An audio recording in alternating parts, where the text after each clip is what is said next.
Hello everyone, welcome to Namrata educates. तो आज 4 जून हो गया है। आपकी जो एमपी हॉस्पिटल असिस्टेंट का जो एग्ज़ाम है वो 24 जून से होने वाला है। तो लगभग 20 दिन आपके पास बचे हैं। ठीक है, जो एग्ज़ाम डेट आगे बढ़ने की खबरें हैं, हमको नहीं पता अभी एग्ज़ाम आगे बढ़ेगी या नहीं बढ़ेगी। वैसे ईएसबी का ट्रेंड रहा है कि समय पर एग्ज़ाम होती नहीं है, तो आगे बढ़ सकती है, लेकिन वो बिल्कुल लास्ट मोमेंट पर हमको पता चलेगा कि हमारी एग्ज़ाम आगे बढ़ी है या नहीं बढ़ी है। तो हमको अभी तो 24 जून के हिसाब से अपनी तैयारी पूरी करके रखना ही है। ठीक है, उसके भरोसे नहीं बैठना है कि वो एग्ज़ाम आगे बढ़ाएगा। हमारे पास अभी आखिरी के 20 दिन बचे हैं, तो आखिरी के 20 दिन में हमको क्या पढ़ना है, क्या छोड़ना है, कैसे पढ़ना है, कहाँ से पढ़ना है, सिलेक्शन कैसे होगा, इस पर बात करेंगे। और अभी आज 4 जून से जो आपके एमपी फॉरेस्ट गार्ड जेल प्रहरी के जो परीक्षाएं शुरू हुई है, वो कैसे आपको इसमें हेल्प करेगी वो भी बताऊंगी। तो बहुत हेल्पफुल वीडियो होने वाला है, तो वीडियो को एंड तक ज़रूर देखना। सबसे पहले मैं आपको एक बार पैटर्न बता देती हूँ। परीक्षा का पैटर्न क्या रहेगा, तो 100 नंबर के 100 क्वेश्चंस आपसे पूछे जाएंगे। इसको सॉल्व करने के लिए आपको 2 घंटे का टाइम दिया जाएगा और इसमें 0.25 की नेगेटिव मार्किंग रहने वाली है। ठीक है, अब यहाँ पर नेगेटिव मार्किंग है इस बार, तो आपको सारे क्वेश्चन 100 क्वेश्चंस अटेम्प्ट नहीं करना है और इतने कम क्वेश्चंस भी अटेम्प्ट मत करना कि सिलेक्शन ही ना हो। मान लो आपको सिर्फ 40 आ रहे हैं, 50 आ रहे हैं, तो सिर्फ 40 या 50 आप क्वेश्चन सॉल्व करके आ गए तो सिलेक्शन उससे भी नहीं होगा। 80-90 क्वेश्चंस तो आपको करने ही पड़ेंगे अटेम्प्ट। बाकी कुछ 10-15 आप छोड़ सकते हो, उसके बारे में भी बात करेंगे अभी। और ये 100 क्वेश्चन 5 सब्जेक्ट से पूछे जाएंगे। सिलेबस भी बिल्कुल टू द पॉइंट यहाँ पर दिया हुआ है आपको।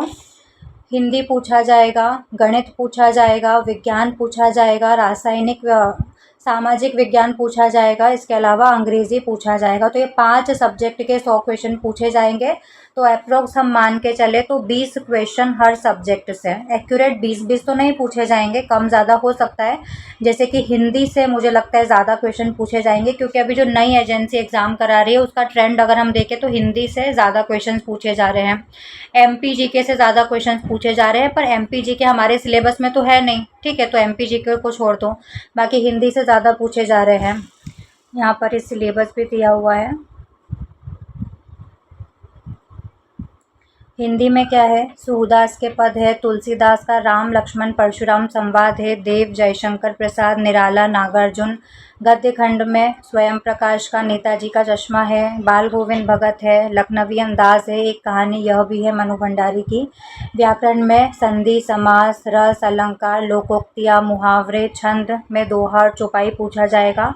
कवि और लेखक के परिचय पूछे जाएंगे। रचनात्मक लेखन में पत्र लेखन है, निबंध है, अपठित गद्यांश पद्यांश है। कृतिका भाग 2 में माता का अंचल है, जॉर्ज पंचम की नाक है और साना साना हाथ जोड़ी। तो बिल्कुल टू द पॉइंट सिलेबस यहाँ पर आपको दिया हुआ है, तो उतना आपको पढ़ना है। गणित में क्या क्या पूछा जाएगा, वास्तविक संख्याएं है, बहुपद है, दो चर वाले रैखिक समीकरण, द्विघात समीकरण, समांतर श्रेणियां, त्रिभुज, निर्देशांक ज्यामिति, त्रिकोणमिति, वृत्तों का पृष्ठीय क्षेत्रफल और आयतन, सांख्यिकी और प्रायिकता। विज्ञान में रासायनिक अभिक्रियाएं, अम्ल, क्षार, धातु, अधातु, कार्बनिक, यौगिक, जैव प्रक्रम, नियंत्रण, समन्वय, प्रजनन, आनुवांशिकता, प्रकाश परावर्तन, मानव नेत्र, विद्युत चुंबकीय प्रभाव, हमारा पर्यावरण। सामाजिक विज्ञान में क्या क्या है, इतिहास में यूरोप में राष्ट्रवाद और भारत में राष्ट्रवाद पूछा जाएगा। ठीक है, भूगोल में संसाधन, वन और वन्यजीव, जल संसाधन, कृषि, खनिज, विनिर्माण उद्योग पूछा जाएगा। राजनीति में सत्ता की साझेदारी, संघवाद, जाति धर्म, लोकतंत्र। और अर्थशास्त्र में विकास, भारतीय अर्थव्यवस्था, मुद्रा और साख और वैश्वीकरण। इंग्लिश में फर्स्ट फ्लाइट पूरी बुक का नाम है क्लास 10th की, उसकी जो कहानियाँ, कविताएं, पोएम वगैरह है वो सब पूछा जाएगा। फुटप्रिंट्स विदाउट फीट, ये इंग्लिश की दूसरी बुक है। और ग्रामर में टेंसेस है, डिटर्मिनर्स है, ये पूछा जाएगा। और राइटिंग में लेटर और एसेस से क्वेश्चंस पूछे जाएंगे। तो ये पूरा सिलेबस आपको दिया है, इसको आपको तैयार करना है और मुझे लगता है अब तक आपने तैयार कर लिया होगा। ठीक है, कुछ कुछ जो बच्चे हैं वो अब पढ़ना स्टार्ट करेंगे, तो अभी भी देर नहीं हुई, आप कवर कर सकते हो। और ये जो पूरा सिलेबस इन्होंने दिया है, ये क्लास 10th की एनसीईआरटी के पूरे चैप्टर्स के नाम है और उसी के जो बुक है उसके नाम यहाँ पर दिए हुए हैं। तो सिलेबस पूरा क्लास 10th का इसमें दिया हुआ है। पेपर भी उसी लेवल का पूछा जाएगा, क्योंकि जो आपकी क्वालिफिकेशंस मांगी गई थी वो भी 10th पास यहाँ पर मांगी गई थी। अब यहाँ पर देखो, सबसे पहले आपको सिलेबस को बहुत अच्छे से कवर करना है। एक एक टॉपिक उठाओ और पढ़ते जाओ, एक एक टॉपिक को कवर करते जाओ। प्रीवियस ईयर क्वेश्चन की अगर मैं बात करूँ तो ये वाला जो एग्ज़ाम है ये पहली बार हो रहा है आपका, है ना, तो इसके वाले तो प्रीवियस ईयर क्वेश्चंस नहीं है। लेकिन अभी जो दूसरी परीक्षाएं हुई है ईएसपी की, उसमें जो प्रीवियस ईयर क्वेश्चन पूछे गए हैं इस सब्जेक्ट के, वो आपको काम आएंगे। जैसे कि अभी 4 जून से आज से जो जेल प्रहरी का एग्ज़ाम आपका स्टार्ट हुआ है, जिसके बारे में मैंने अभी बताया था आपको, तो वो जो क्वेश्चन पूछे जा रहे हैं, मैं भी आपको बता दूंगी सारे क्वेश्चंस कौन कौन से इस एग्ज़ाम में पूछे गए हैं, उनको बहुत अच्छे से कर लेना।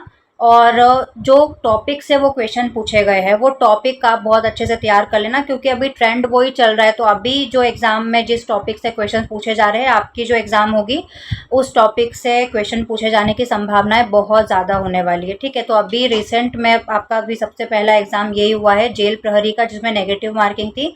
तो इसके क्वेश्चन आप देख लेना कौन से टॉपिक से पूछे जा रहे हैं, क्योंकि सब्जेक्ट भी उसमें भी सेम यही है और क्लास 10th का लेवल ही है जेल प्रहरी वाले एग्ज़ाम में भी। तो संभावनाएं बहुत ज़्यादा होने वाली है कि वही क्वेश्चंस आपसे पूछे जाएंगे। क्वेश्चन सेम नहीं रहेगा, ठीक है, टॉपिक वही रहेगा, उसी तरह के क्वेश्चंस पूछे जाएंगे। तो PYQ वो है, क्योंकि ये वाली परीक्षा तो आपकी पहली बार हो रही है, तो अभी अस्पताल सहायक के तो आपको प्रीवियस ईयर क्वेश्चंस नहीं मिलेंगे। सोर्सेज की अगर बात करूँ तो सबसे पहले आपको अपना बेस तैयार करना है क्लास 10th की NCERT से, जो मुझे लगता है आप लोगों ने अब तक कर लिया होगा और कर लेना ही चाहिए था आपको। क्लास 10th की NCERT से अपना बेस तैयार कर लिया, उसके बाद आपको प्रैक्टिस करनी है। सिर्फ क्लास 10th की NCERT कंप्लीट करके काम नहीं चलेगा, इसके अलावा और एक्स्ट्रा आपको पढ़ना पड़ेगा, ठीक है। और हर एक टॉपिक के आपने शॉर्ट नोट्स बनाए होंगे, उन शॉर्ट नोट्स को आपको बार बार रिवाइज करना है। अब लास्ट टाइम पे जो आखिरी के 20 दिन बचे हैं, इसमें आपको क्या करना है, रिवीजन और प्रैक्टिस करना है। सबसे ज़्यादा यही काम आएगा परीक्षा में आपको, रिवीजन और प्रैक्टिस, ठीक है।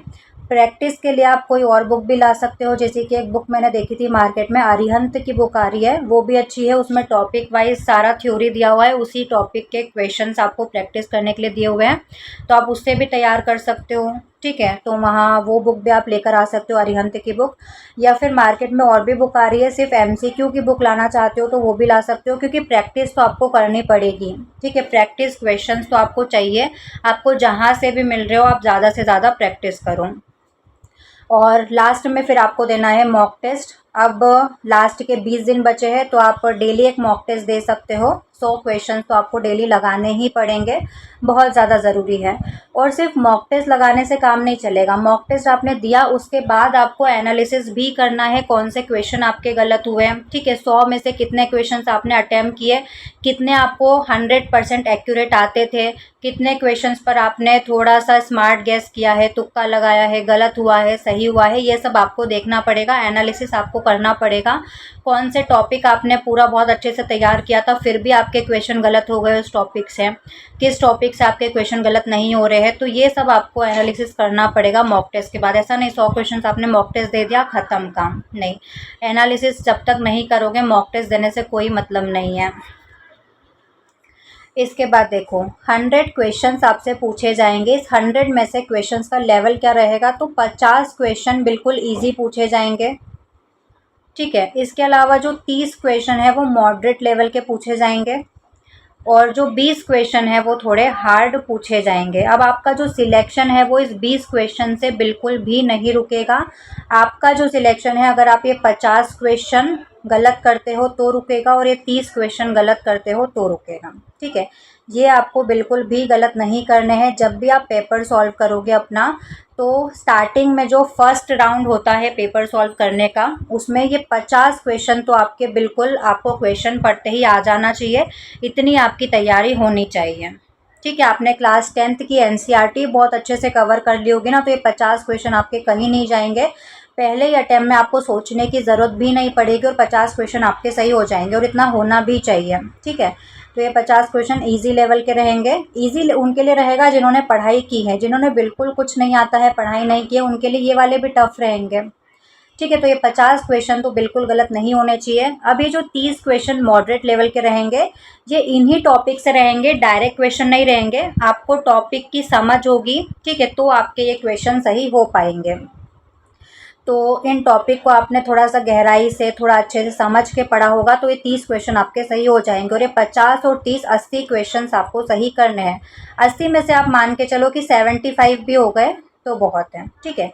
अब ये 20 जो बहुत हार्ड क्वेश्चन है, इसमें से भी अगर आपने 5 7, ठीक है, 5 भी अगर सही कर दिए तो ठीक है। बाकी के 10-15 आप छोड़ सकते हो, जो बिल्कुल अतरंगी टाइप के क्वेश्चन हैं, ठीक है, कभी नहीं पढ़े, इनसे आपका सिलेक्शन कभी नहीं रुकेगा। ये 50-30 जो बहुत इजी क्वेश्चन है, इनको आप गलत कर दोगे जो सबके सही हो रहे हैं तो आपका सिलेक्शन रुक जाएगा, ठीक है, अब फिर आपका सिलेक्शन नहीं हो पाएगा। बाकी कुछ अतरंगी क्वेश्चन है उन पर बिल्कुल आपको ध्यान नहीं देना है, वो आप छोड़ सकते हो, नेगेटिव मार्किंग है। अभी तक नहीं छोड़ते थे क्योंकि नेगेटिव मार्किंग नहीं थी तो तुक्का चल जाता था, लेकिन अब आपको छोड़ना पड़ेगा, ठीक है। पूरे 100 क्वेश्चन के पीछे भागोगे तो भी सिलेक्शन नहीं होगा और आपको 80-85 कम से कम इतने क्वेश्चन तो अटेम्प्ट करना है। 80 क्वेश्चन तक तो आप अभी मॉक टेस्ट में इतनी ज़्यादा प्रैक्टिस कर लो कि इतने क्वेश्चन आप आसानी से अटेम्प्ट कर पाओ, ठीक है। तो लास्ट मोमेंट पर अब आपको जो आखिरी के दिन बचे हैं, इसमें आपको ज़्यादा से ज़्यादा रिवीजन करना है। जो आपने पढ़ा है उसको रिवाइज़ करो बार बार और प्रैक्टिस करो। प्रैक्टिस करना बहुत ज़्यादा ज़रूरी है। अगर आपने प्रैक्टिस नहीं की है और सिर्फ थ्योरी पढ़ लिया है तो फिर मुश्किल है कि आपके क्वेश्चन सॉल्व हो पाए। इसके अलावा आप थ्योरी कम पढ़ोगे, प्रैक्टिस ज़्यादा करोगे ना, तो आपके क्वेश्चन सॉल्व होने की, क्वेश्चन सही होने की जो नंबर है ना वो बढ़ जाएगा। अब आपका ये जो सिलेबस है ये 10th लेवल का दिया हुआ है। इसमें से आपने मुझे बोला था कि आप हिंदी और इंग्लिश की जो कहानियाँ इसमें हैं, ये पूरे जो चैप्टर्स दिए हुए हैं ये मैं आपको सुना दूँ तो 1-2 दिन में आपका ये वाले लेक्चर्स आ जाएंगे। बाकी मैंने मॉक टेस्ट भी करवाए हैं तो काफ़ी सारे प्रैक्टिस क्वेश्चंस आपको उनसे मिल जाएंगे जो बिल्कुल सिलेबस से है। कुछ क्वेश्चन अगर आपको लगता है ऐसा कि सिलेबस के बाहर के, तो सिलेबस के बाहर के नहीं है, 5-10 क्वेश्चन रहते हैं, 10 भी नहीं, ज़्यादा बोल दिया मैंने, 5 क्वेश्चन होंगे ऐसे जो थोड़े डेप्थ में पूछे गए हैं। बाकी सिलेबस के ही क्वेश्चन हैं आपके, जो सिलेबस ये पूरा दिया हुआ है। और क्या करवाऊँगी मैं, तो अभी जो एमपी फॉरेस्ट गार्ड के एग्ज़ाम आज से स्टार्ट हुए हैं उसमें जो क्वेश्चंस पूछे जा रहे हैं वो मैं पूरा एनालिसिस करके पूरा सब्जेक्ट वाइज चार्ट बना दूंगी क्वेश्चन का कि कौन कौन से क्वेश्चन पूछे गए हैं। तो उन क्वेश्चन, उसी तरह के क्वेश्चन आप तैयार कर लेना और वो टॉपिक और अच्छे से तैयार कर लेना। जैसे कि अभी मैंने देखा था, अभी बच्चों के इंटरव्यू देख रही थी मैं, संधि वगैरह नहीं पूछा गया हिंदी में, समाज से ज़्यादा क्वेश्चन पूछे गए हैं, है ना। इसके अलावा साइंस में फिज़िक्स केमिस्ट्री से क्वेश्चन पूछे गए हैं, बायोलॉजी से शायद कम क्वेश्चन है पर अभी अपने एग्जाम में तो बायो से भी पूछे जाएंगे। तो और मैं पूरा आपको बता दूंगी सब्जेक्ट वाइज, ठीक है। आप मुझे बता देना मैं डे वाइज वीडियो बनाऊँ उसके लिए, क्या 4 तारीख को कौन कौन से क्वेश्चन पूछे गए थे, 5 को कौन कौन से क्वेश्चन, या फिर जितने भी दिन एग्ज़ाम चलेगी आपकी जेल प्रहरी की तो पूरा एक साथ, पूरे एग्ज़ाम का एक साथ सारे क्वेश्चन का बना दूंगी कि कौन कौन से क्वेश्चन पूछे गए थे और कौन कौन से टॉपिक का वेटेज ज़्यादा है इस एग्ज़ाम में। एक बात और, जो बच्चे एग्ज़ाम देकर आ रहे हैं उन्होंने बताया कि स्क्रीन पर अभी तक क्या होता था, नेगेटिव मार्किंग तो थी नहीं, तो आपका जो फाइनल स्कोर था वो बता दिया जाता था एग्ज़ाम ख़त्म होने के बाद कितना आपने स्कोर किया है।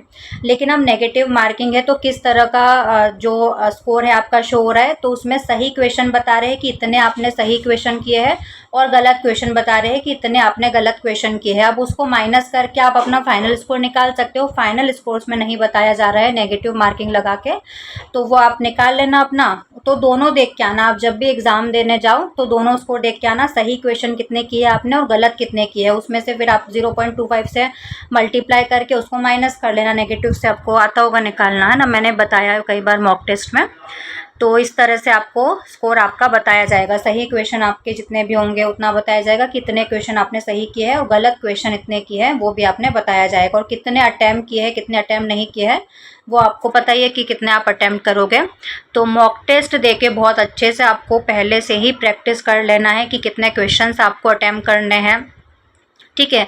और 50 तो बिल्कुल सही होने ही चाहिए पहले राउंड में। फिर दूसरे राउंड में आप जाओगे तो थोड़ा सोच समझ के एलिमिनेशन मेथड लगा के आपको क्वेश्चंस को सॉल्व करना है, ठीक है। बाकी मैंने भी मॉक टेस्ट करवाए हैं, उनकी पीडीएफ्स अगर चाहिए तो टेलीग्राम चैनल ज्वाइन कर लेना, और भी जो लेक्चर्स लूँगी उनकी पीडीएफ आपको टेलीग्राम चैनल पर मिल जाएगी। तो टेलीग्राम चैनल का लिंक आपको डिस्क्रिप्शन बॉक्स में मिल जाएगा, वहाँ से आप देख सकते हो। और आपको कोई डाउट हो तो आप मुझे बता सकते हो कमेंट्स में, ठीक है। और इसके अलावा कोई स्पेसिफिक इनमें से सिलेबस में कोई टॉपिक है उस पर कोई लेक्चर चाहिए, कोई वीडियो चाहिए, तो वो भी आप मुझे बता सकते हो, आपको नहीं मिला है अगर। तो उस पर मैं वीडियो बना दूँगी। बाकी मॉक टेस्ट तो मैं सॉल्व करवा रही हूँ, और हिंदी और इंग्लिश की जो कहानियाँ हैं उसका मैं एक साथ आपको ले आऊँगी। तो उसके कहानियों की समरी मैं आपको सुना दूँगी, उसके वर्ड मीनिंग्स भी बता दूँगी, इसका मतलब क्या होता है, क्योंकि उससे भी क्वेश्चन पूछे जाएंगे आपकी परीक्षा में। और इसके अलावा हम उसी टाइम जो समरी पढ़ेंगे उससे कुछ क्वेश्चन प्रैक्टिस क्वेश्चन सॉल्व भी कर लेंगे, तो आपका वो पूरा टॉपिक अच्छे से कवर हो जाएगा। इसके अलावा अगर आपको कुछ और चाहिए तो मुझे बता सकते हो। चैनल को अगर आपने सब्सक्राइब नहीं किया है तो सब्सक्राइब कर लेना, बेल आइकन ज़रूर से प्रेस कर लेना, ताकि जो वीडियोस आने वाले हैं उनकी नोटिफिकेशन आप तक ज़रूर से पहुंच जाए। शेयर करना, लाइक करना, हाइप करना, सब्सक्राइब करना। स्क्रीन पर देखो एमपी हॉस्पिटल असिस्टेंट की मॉक टेस्ट की प्लेलिस्ट शो हो रही है, तो वहाँ जाकर आप सारे मॉक टेस्ट देख सकते हो। इसके अलावा एक और प्लेलिस्ट बनाई है, उसमें आपको सारे वीडियोज़ मिल जाएंगे। सिलेबस अगर आपको डिटेल में समझना है तो सिलेबस भी मैंने पहले डिटेल में समझाया था, तो इस प्लेलिस्ट में आपको सारे वीडियो सारे लेक्चर्स मिल जाएंगे। हिंदी ग्रामर अगर पढ़ना है तो हिंदी ग्रामर पढ़ाए मैंने काफ़ी सारे लेक्चर्स, तो हिंदी की प्लेलिस्ट पर आप क्लिक करके देख सकते हो। आज के लिए बस इतना ही, हम मिलते हैं नेक्स्ट वीडियो में। जय हिंद।